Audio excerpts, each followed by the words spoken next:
সালাতুজ জাওয়ালের নামাজ কোনটি এবং এর সময় ও নিয়ম কি? এই নামাজ সম্পর্কে বেশিরভাগ মুসলমানরা জীবনে হয়তো শুনেনও নাই আমাদের দেশে। সালাতুজ জাওয়াল এটা আবার কি? আমরা সালাতুদ দোহা চাষতের নামাজ জানি, এশাকের নামাজ জানি, আমরা তাহাজ্জুদের নামাজের কথা শুনছি, আওয়াবিনের নামাজের কথা শুনছি, অনেক নফল নামাজের কথা শুনছি। সালাতুজ জাওয়াল বা জাওয়ালের নামাজ এটা আবার কি? জাওয়ালের নামাজের কথা নবী করিম সাল্লাল্লাহু আলাইহি ওয়াসাল্লাম থেকে বিশুদ্ধভাবে বর্ণিত আছে। এবং জাওয়ালের নামাজটা হলো এমন সময়ের নামাজ যখন পৃথিবীর যেইখানে যখন জাওয়াল হয় সেই টাইমে তখন দুনিয়ার আসমান খুলে দেওয়া হয়, রহমতের দুয়ার খুলে দেওয়া হয়। এই টাইমে 4 রাকাত নামাজ নবী করিম সাল্লাল্লাহু আলাইহি ওয়াসাল্লাম পড়তেন। টাইমটা কখন? টাইমটা হলো ঠিক দুপুরে যখন জোহরের ওয়াক্ত হয়।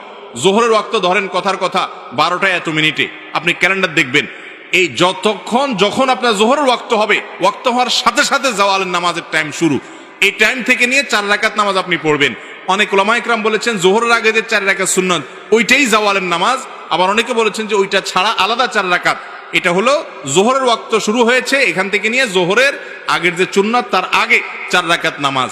এটা জীবনে অন্তত 1-2 বার হলেও পড়ার চেষ্টা করবেন। আল্লাহ তাআলা আমাদেরকে আমলের তৌফিক দান করুন। বিশেষ কোনো নিয়ম নাই, সাধারণ নামাজের মতো 4 রাকাত নামাজ পড়বেন এবং জাওয়ালের নামাজের সওয়াব আদায় হবে।